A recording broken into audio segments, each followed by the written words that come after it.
باور که همین زنها هم به خود یک سیر دارن، مردها هم سیرشان همین است که وقتی زن او را پیشواز میگیرد، وقتی زن با او مهربانی میکند، این در دل شوهر البته به البته مهر بگیم دوستی نسبت همون زن خودش پیدا میشود.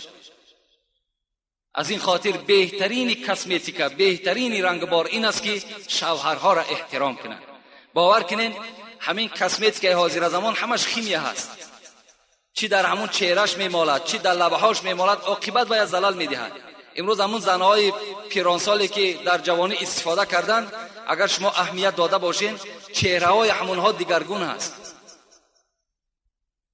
چهره‌های همونها دیگرگون است. من از تمام خواهرها التماس دارم که چهره ها را به آب طهارت نورانی کنید، چهره ها را به نمازهای شب نورانی کنید، پیشانی را در زمین بمان در شب در ساعت 3 و 4 خیز به سوی خدای خود زاره و تولا که در حق شوهر دعا که انشاءالله در چهره تو چی در دنیا و چی در آخرت یک نور روشن بشود که تمام این کسمتیکه های دنیایی همه چی هستند عاجز هستند.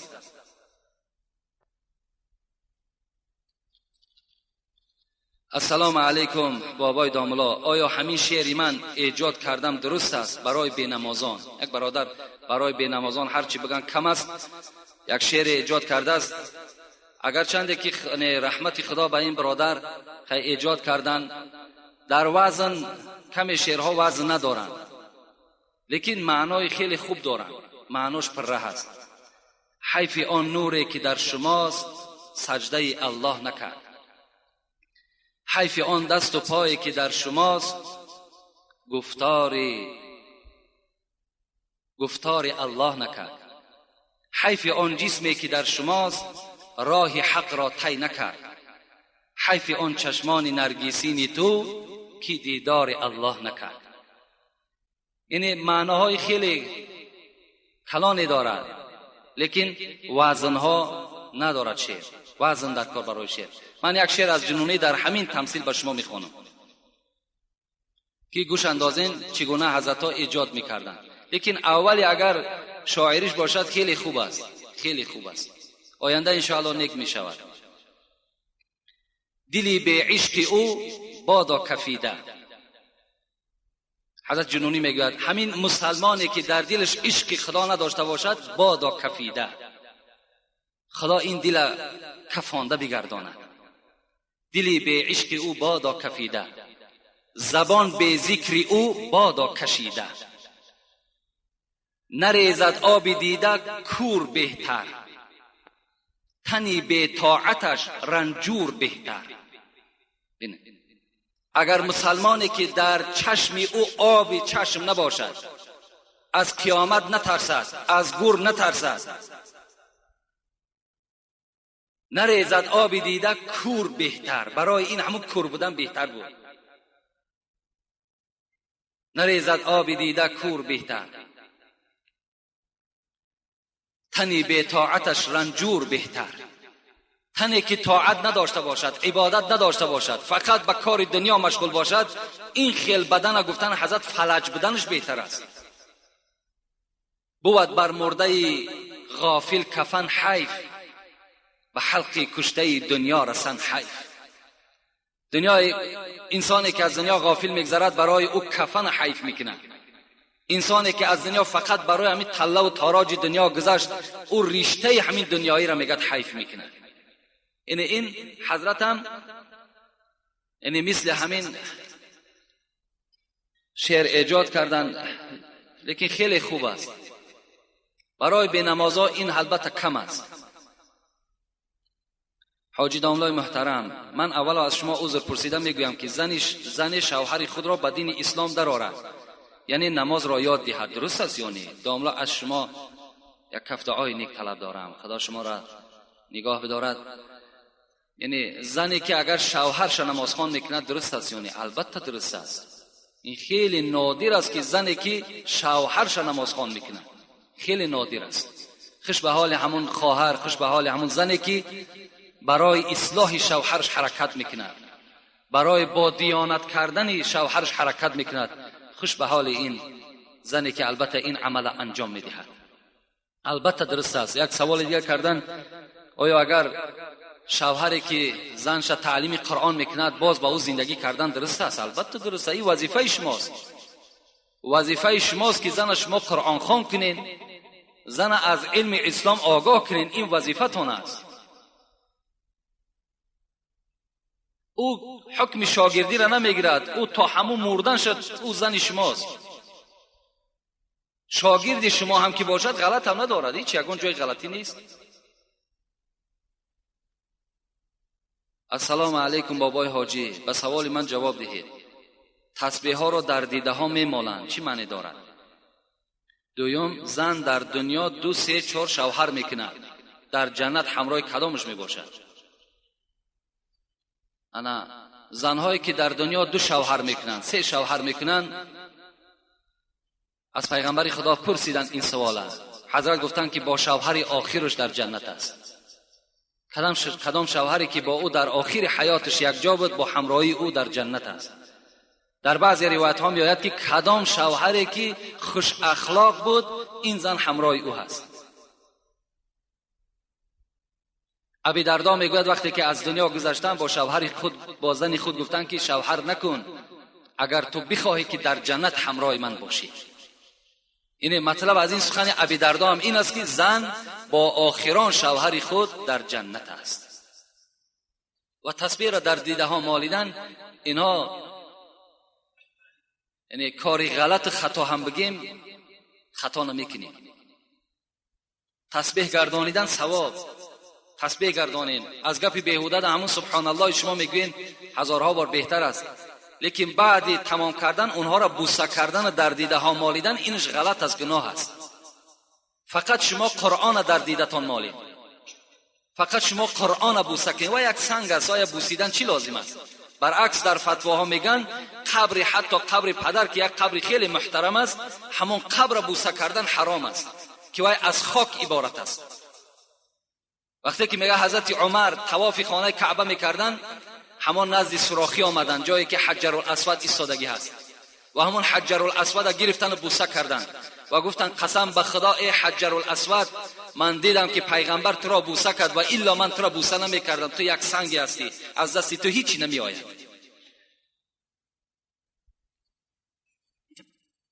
السلام علیکم آبای داملا، همین سوال ما را با پررگی جواب بده. من بسیار در نماز غلط میکنم. اگر پس بخوانم، اگر نماز را کمکک بلند بخوانم خطا نمیکنم. یعنی نماز بلند خوانم غلط نمیکنم، پس بخوانم غلط میکنم. من دخترک هستم، میگن آواز دخترک سطر هست، من چی کار کنم؟ باز یک سوال دیگر.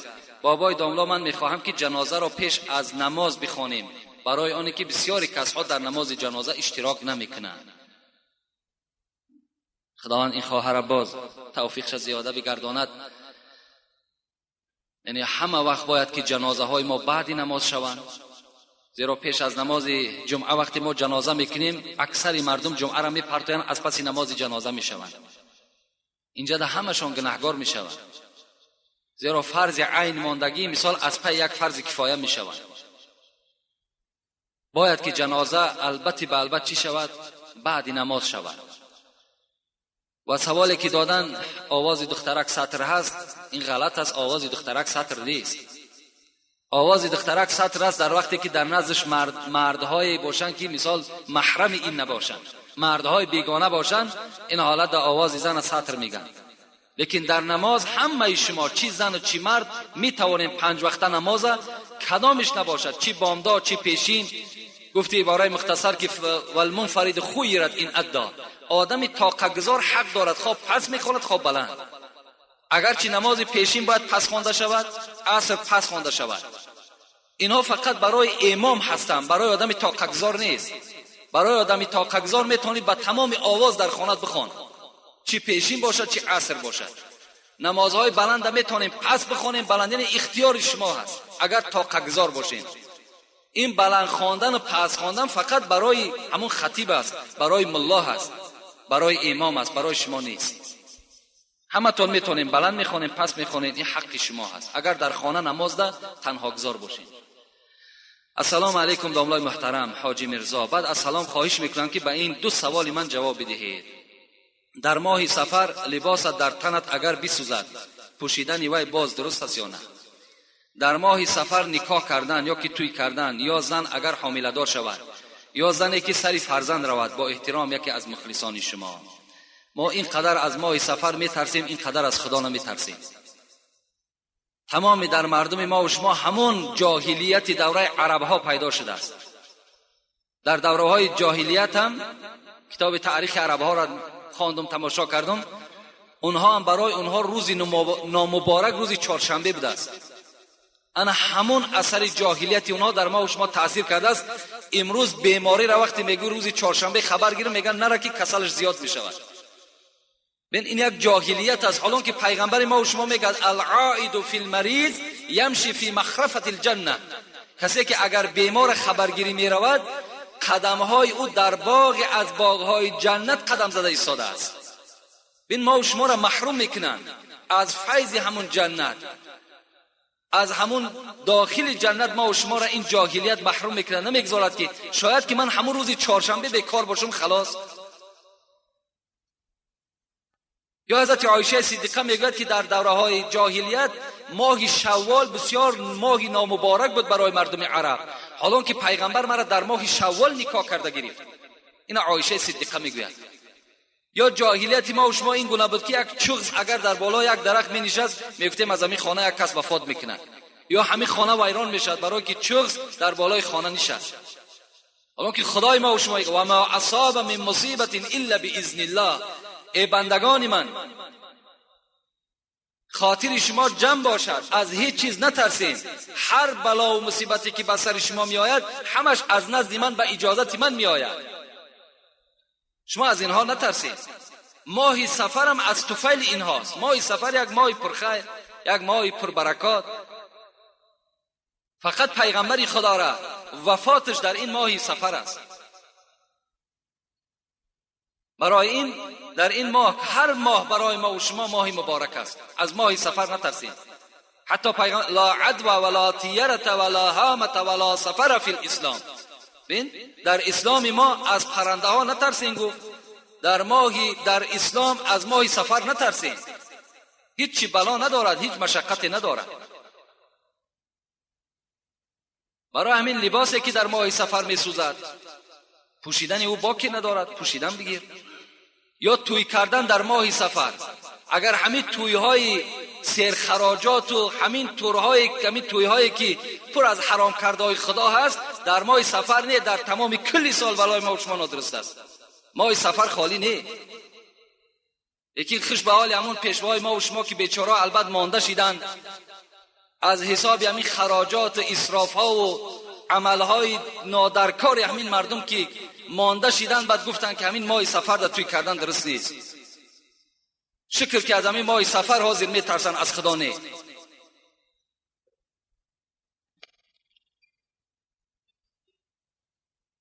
السلام علیکم دامنای محترم، از شما خواهش میکنم که با سوال من جواب گردانید. پدر و مادر حضرت امام اعظم کی بود؟ اینها را ما گفتیم گذاشتیم. از آینه نیلگون نماز بامداد یا پیشین و غیر نمازگزاری را میخوانند. از قفا اینها نماز خواندن درست است یا نه؟ درست نیست. از بالای تلویزیون وقتی که شما یک نماز میبینین و با آنها اقتدا میکنین، نماز شما فاسد است، نماز شما درست نمیشود.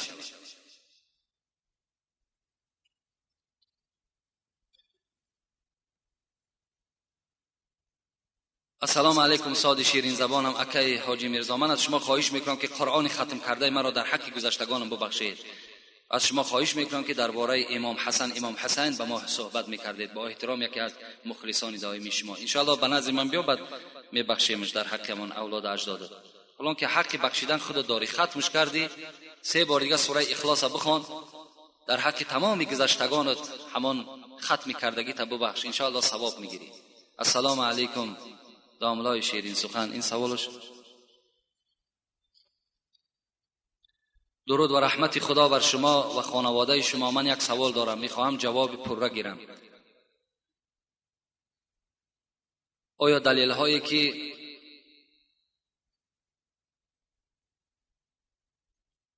دو سوال هستن که خیلی وقت زیاده میگیرن و میخواهم همین سوال آخران جواب میگردانم. شما در چندین کاسته های خود توی کردن را منع کردید، رقص و بازی موسیقی، حتی گوش کردن را هم، و در کاسته 40 باز اجازت داده موسیقی را. این را با ما پورا فهمانید، زیرا پیروی شما هستیم. التماس با جمعه های نزدیک جواب گردونید. یک گروه مخلصان شما، یعنی توی کردن من کردن من این فتوای من نیست. اون چیزی که میگیم از حدیث میگیم، اون چیزی که میگیم از اجتهاد فقهای ما و شما هستند. معرکه هایی که سرخراجات باشد به طریق اولا کردنشان حرام است. اگرچه در اسلام ما و شما پیغمبر میگوید شما توی کنید، یعنی در اسلام هم توی کردن جای غلط نیست. باید در توی پیغمبری خدا از مرده فرق داشته باشد، با آواز دف فرق داشته باشد. یعنی زنها با همراهی زنها چیکار کنن؟ همون خرسندی خودشان انجام دهند، نه به طریق امروزه، نه به طریق حاضره. اگر با طریق حاضره ای که هست، نه یک من بلکه تمام داملاهای همین جمهوری را اگر سوال کنین، تمام کتابهای خدا را اگر شما پرسان کنین، شما در این معرکه هاتون گناهگار میشوید. زیرا که اولا معرکه های شما سرخراجات است، خراجات های خیلی زیاد دارین که اکثر شما قرضدار هستین. از حساب معرکه هاتون شما قرضدار میمانید. یکمش. دویم که خواهر و مادر و از ما و شما با مردهای بیگانه در یک موضع رقص بازی میکنند که اینها هم از روی نگاه اسلام البته غلط است و گناه است، این جای پوشیدش نیست. و گوش کردن موسیقی، اگر موسیقی باشد، شعر باشد که از او تربیه باشد، از او آداب گرفتن باشد، درست است. لیکن شعر باشد که از او هیچ تربیه حاصل نمی شود، موسیقی هست که از او هیچ چیز حل نمی شود. یعنی یگان آبادی جمعیت و آبادی اسلام آبادی همون فرزندها نمی شود و یک گوش کردن البته غلط است. خدا در قرآن چی میگوید؟ این السمع والبصر والفؤاد کل اولئک کان عنه مسئول. این گوش ها و چشم ها و دست ها و همه اعضای شما در نزد خدا مسئول هستند، جوابگر هستند. برای همین ما هم غمخواری ما چی هست؟ توی هاتون کم خراجات کنید. شرط نیست که یک سراینده را شما در $500 میارین، در $400 میارین. در یک طربخانه برای یک آدم رقاصه $200 جدا کردن، همگی نیم ساعت رقص میکرده است. $200. همین کفران نعمت نیست؟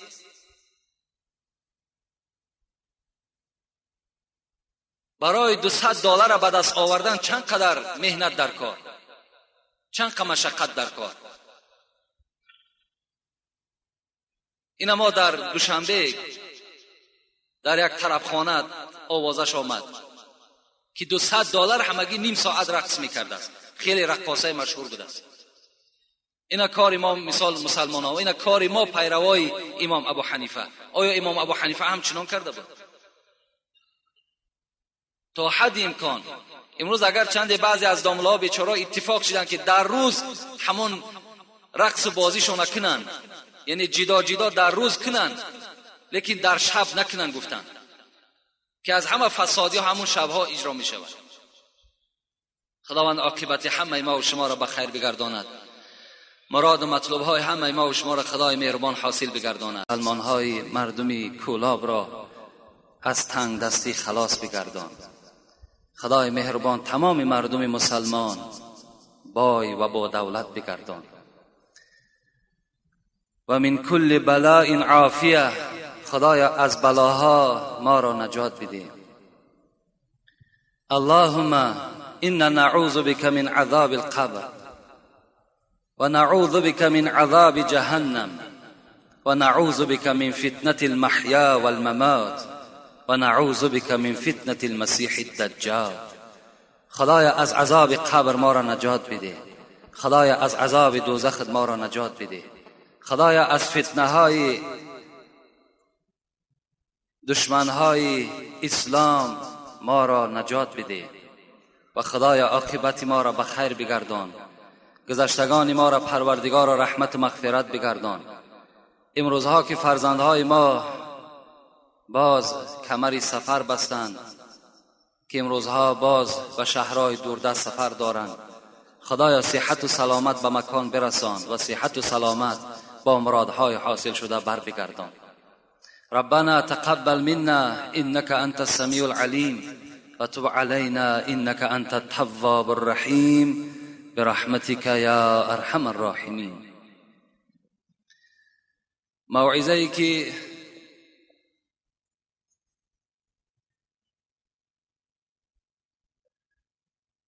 جمعه پیشین داشتیم این در باب حضرت امام ابو حنیفه بود که ما و شما از بعض فضیلت‌های این حضرت آگاه شدیم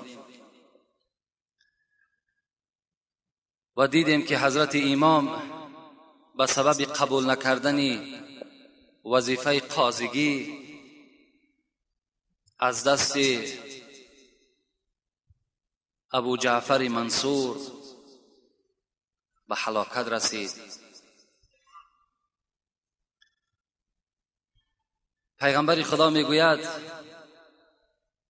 من جعل قاضیا بین الناس فقد ذبح بغیر سکین.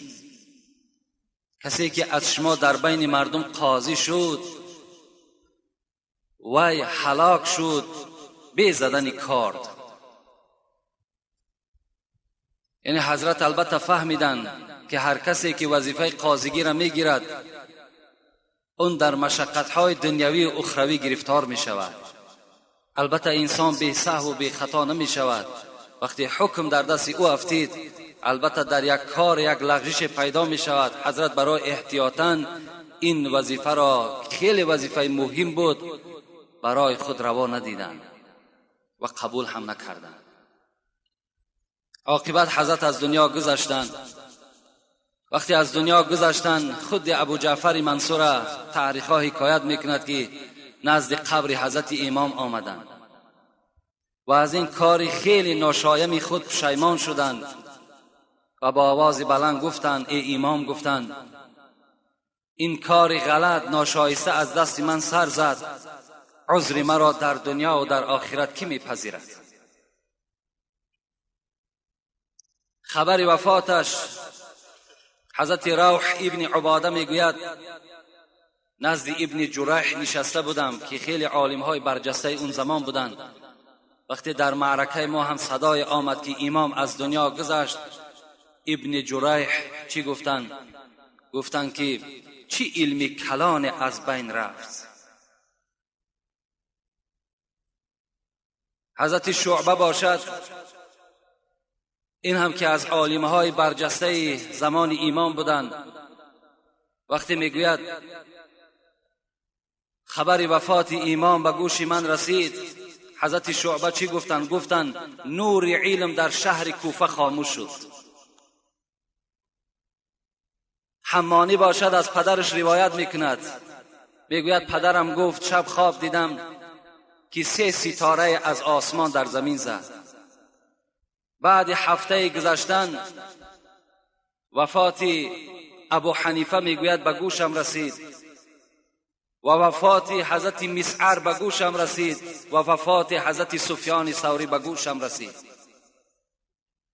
و حمانی میگوید پدرم گفت که عالم ها اینها به منزله ستاره ها هستند. این عاقبت حضرت از دنیا گذشتند، خدا رحمت و مغفرتشان کند. و با همین این موعظه را ما و شما خاتمه میدهیم و از تمام پیروان حضرت امام خواهش ما، درخواست ما همین است که چگونه ای که حضرت رفتار کردند و چگونه ای که از حدیث ها و آیت ها برای ما و شما مسئله های را اجتهاد کردند، باید که به اونها ما و شما رفتار کنیم، به اونها ما و شما عمل کنیم. و دیگر برادرانی که پیروی این مذهب امام نیستند، از اونها درخواست من این است که بعض اختلاف ها را در بین مردم پیدا نکنند. زیرا که عاقبت اختلاف به همه ما و شما معلوم است که به چی انجام می‌یابد. از عادی ترین حالت مسلمان ها امروز دشمن های اسلام استفاده میبرند. باور کنین ما هم دنیا گشتیم، ما تاریک فکر نیستیم، ما هم روشن فکر هستیم. دل ما هم الحمدلله به مسلمان ها می سوزد، دل ما هم به مسجد می سوزد، به اسلام می سوزد. از این خاطر حضرت امام شافعی را بینین که خیلی امام برجسته بودند که در شهر اوزه فلسطین به دنیا آمدگی هستند. وقتی میگوید برای زیارت نزد قبر حضرت امام آمدن به کوفه، به شهر عراق، در مذهب امام شافعی در نماز بامداد قنوت خوانده می شود. وقتی به کوفه آمد نزد زیارت حضرت امام، حضرت طبق مذهب حنفی رفتار کردند، قنوت ترک کردند تا که اختلاف در بین مردم پیدا نشود.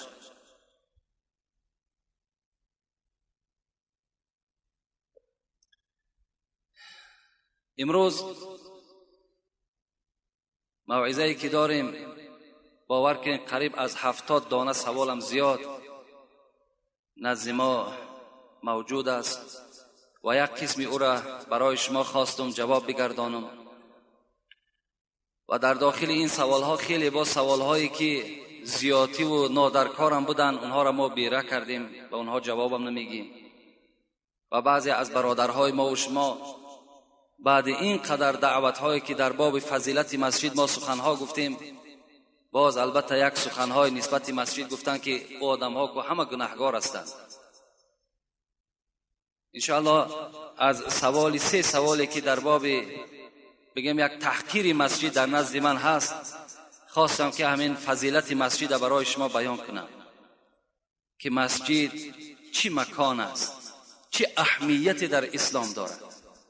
انشاءالله جمعه آینده خدا خواسته باشد در باب فضیلت مسجد و کسانی که در مسجد نماز میخوانند و کسانی که مسجد را بنا میکنند، کسانی که محبتی بر مسجد دارند، اونها چی ثواب و منزلت در نزد خدا دارند، البته جوابش به شما میگردانیم.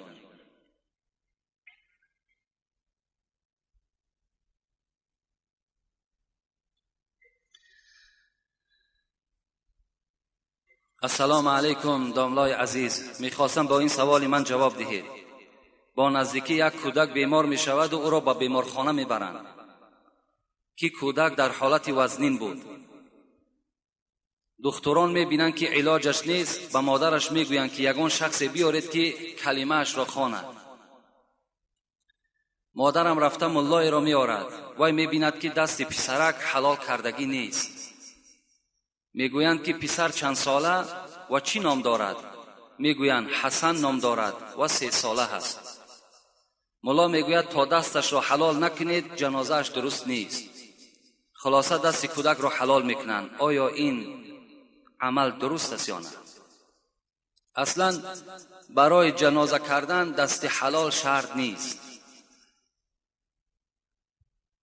و برای تلقین کودک 3 ساله هم کلمه اشهد ان لا اله الا الله اشهد ان محمدا عبده و رسوله حاجت هم نیست. و دیگر این که ختنه کردن سنت است نزد حضرت امام ابو حنیفه و نزد دیگر ائمه های ما و شما واجب است.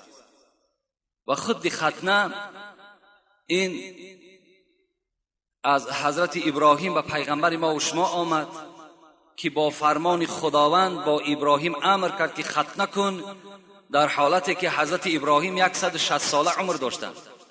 در 160 سالگیش میگوید چیکار کرد؟ ختنه کردند. و این عمل با تمام امت پیغمبر ما و شما سنت شد. بهتر و افضلش همین است که در روز هفتم ختنه کرده شود. در روز هفتم ختنه کرده شود، در روز هفتم تولد همین فرزند نام گذاشته شود، در روز هفتم همین فرزند موی سری او را تراشیده با وزن او باید که ما و شما طلا دهیم یا نقره دهیم دست ما نرسد. و در روز همین هفتم باید که عقیقه کرده شود. بچه باشد 2 گوسفند، دختر باشد 1 گوسفند باید که ما و شما ذبح کنیم. خواه خام تلاشش میکنیم، خواه یک قسمش در خانه میخریم، خواه یک قسم دیگر شب به مردم تقسیم میکنیم. این کار ما و شما. این عملها باید که در روز هفتم تولد فرزند باید که انجام بیابد. حتی من یک کتاب دکتری مصری را خواندم و حضرت میگوید که اگر ختنه چنان یک جهت طبی هم دارد که کسانی که ختنه میکنند از کسل سوزاک و سرطان نجات مییابند. اگر آن عملهای را انجام ندهند در دوام حیات، چون که پیدا کننده کسل این سوزاک و سرطان باشد. یعنی این فایده های طبی هم دارد و از یک جهت دیگر سنت است در اسلام ما و شما. از این خاطر اگر کسی در هفت نکرد تا سن بلاغت ختنه کنه جایز است. یعنی بچه تا سن 12 سالگی اگر ختنه کرده شود این همچی است سنت بجا می آید. لیکن در 7 روزگی پیغمبر خدا هم توصیه دادند که باید ختنه کرده شود. لیکن برای جنازه او را نخواندن این البته یگان دلیلی ندارد، حاجت هم نیست.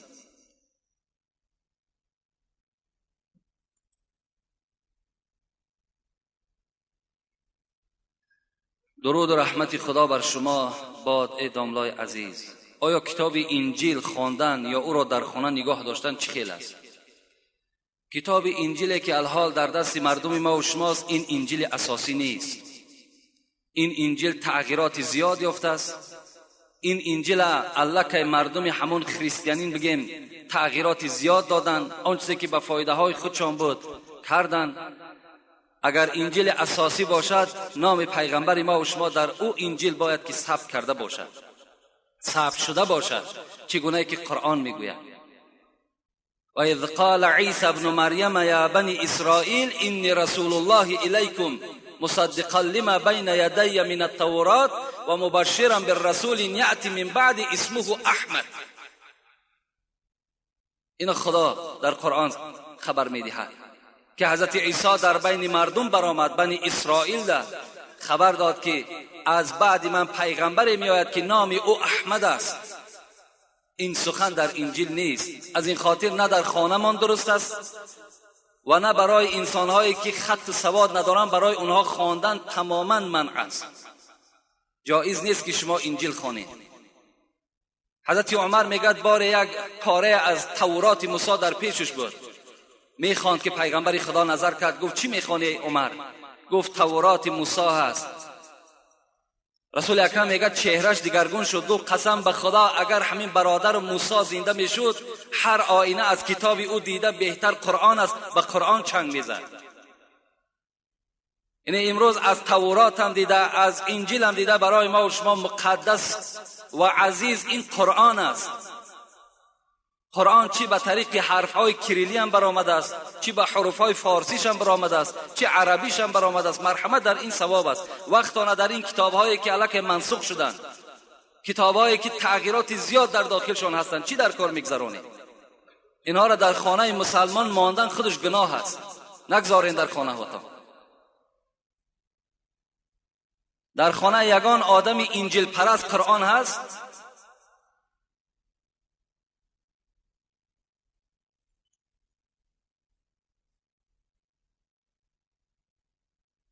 نیست. در یگان خانه انجیل پرست قرآن راه نمیتن. السلام علیکم داملای عزیز، من سوالی دارم. در محله ما در چند مرده خانه زنهای همسایه ما مرده را زیارت میکنند و دستهایشان را به مرده میرسانند و بوسه میکنند. جواب را شاگردانید تا که زنهای محله ما درکدار شوند. و سوال دوم من همین است که از خدای متعال در حق من دعای نیک کنید که کارهای من مثل برادران مؤمن باورار باشد و زکات مال دادن را بر من هم نصیب گرداند. البته امروز این هم یک حساب مصیبت است که تمام معرکه های مصیبت ما و شما را زنها میگذرانند. یعنی یک مرد در همسایگی میگذرد، برای او نه خویش است، نه تبار است، نه برادر است، لیکن پیش از شوهر یک رویمال دیگر در سر کشیدگی و نزد همون مرده در راست می شود. نه اجازت شوهر است، نه رخصت شوهر است. حتی شوهر هم درک ندارد همین زن در کجاست. و شما هم معتان وقتی همون زنها بر میگردن از مردخانه پرسین که چیکار کردین در همون مردخانه؟ بجز در داخل همون مردخانه به غیبت، بغیر همون چقچقی که بین یکدیگر میکنن، باور کنین در اونجا هیچ